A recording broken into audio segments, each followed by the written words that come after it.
El Santo Evangelio del día domingo 3 de agosto de 2025. Homilía de 18 domingo del tiempo ordinario, ser ricos ante Dios. Introducción. En la sociedad de consumo en la que a menudo nos vemos envueltos es saludable preguntarnos por nuestra actitud ante los bienes materiales. Se nos invita a relativizarlos y a anteponer a Dios y las personas, especialmente las desfavorecidas. El Evangelio de este domingo nos presenta la actitud que un cristiano debe tener ante los bienes materiales. Jesús, a partir de una controversia por una herencia y a propósito de una parábola que propone, rechaza tanto la avaricia, el afán de poseer, como la codicia, poner los bienes materiales por encima de las personas, incluso por encima de lazos familiares, como la idolatría, ponerlos por encima de Dios. Los bienes materiales son efímeros e inconsistentes, para la vida, y especialmente para la vida eterna.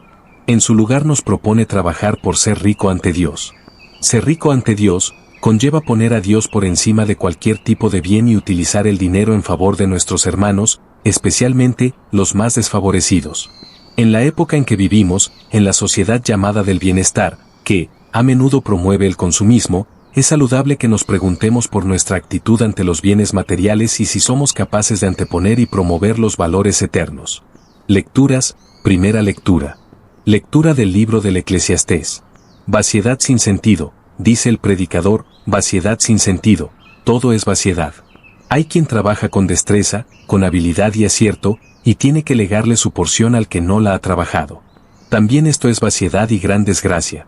¿Qué saca el hombre de todo su trabajo y de los afanes con que trabaja bajo el sol?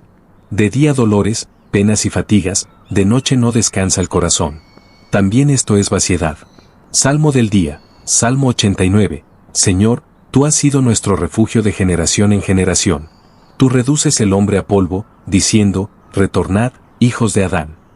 1000 años en tu presencia son un ayer que pasó, una vela nocturna.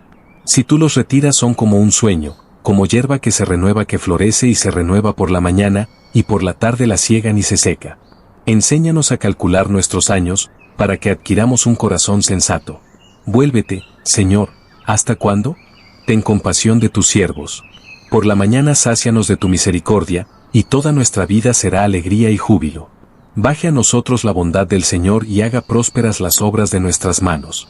Sí, haga prósperas las obras de nuestras manos. Segunda lectura, lectura de la carta del apóstol San Pablo a los Colosenses. Hermanos, si habéis resucitado con Cristo, buscad los bienes de allá arriba, donde Cristo está sentado a la derecha de Dios, aspirad a los bienes de arriba, no a los de la tierra. Porque habéis muerto, y vuestra vida está con Cristo escondida en Dios. Cuando aparezca Cristo, vida vuestra, entonces también vosotros apareceréis gloriosos, juntamente con Él. En consecuencia, dad muerte a todo lo terreno que hay en vosotros, la fornicación, la impureza, la pasión, la codicia y la avaricia, que es una idolatría. No os mintáis unos a otros.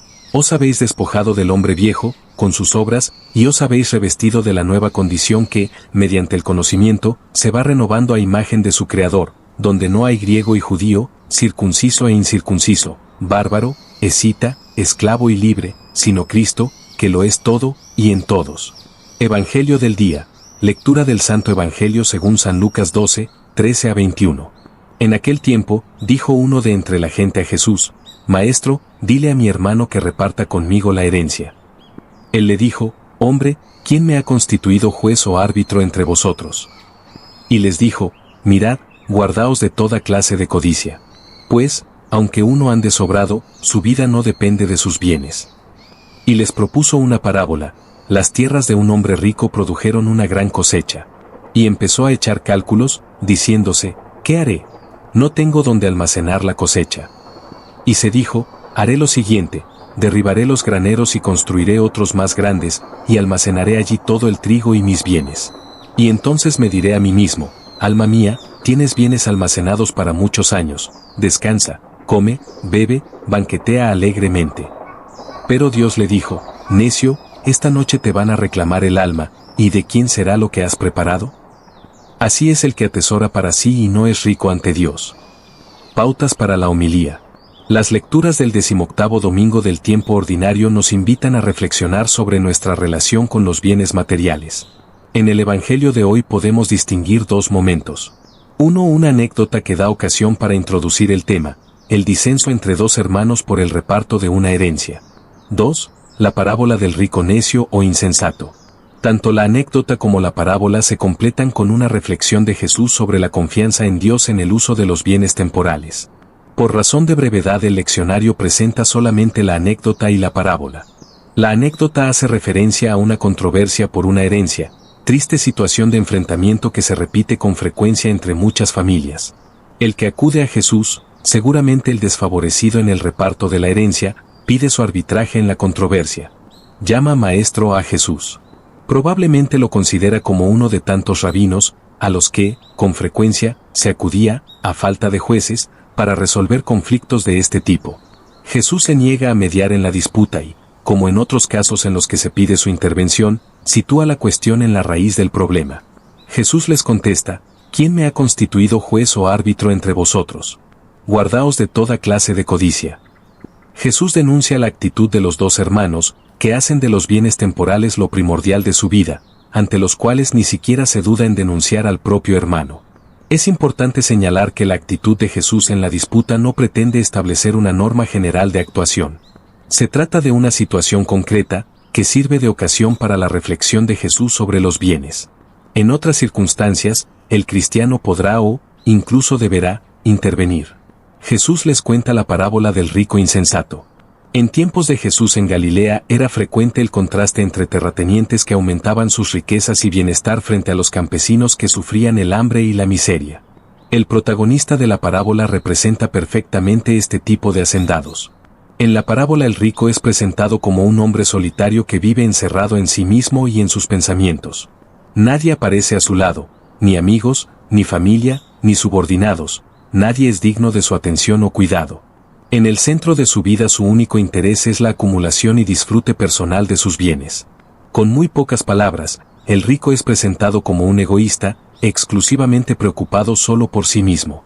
Con su descripción queda sugerida perfectamente una actitud que convierte a la persona en un ser completamente solitario y aislado de los demás. El único horizonte de este hombre es el disfrute puramente materialista, come, bebe, banquetea alegremente.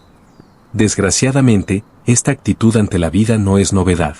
Ha sido el planteamiento de tantos a lo largo de la historia. Hoy, en la sociedad llamada del bienestar, caracterizada por el consumismo, con frecuencia es la única finalidad de muchos, que al mismo tiempo han desterrado de su vida cualquier referencia a los valores trascendentes. La parábola presenta al rico un imprevisto que no había contemplado: esta noche te van a reclamar el alma. El rico es incapaz de considerar la posibilidad de la muerte inminente.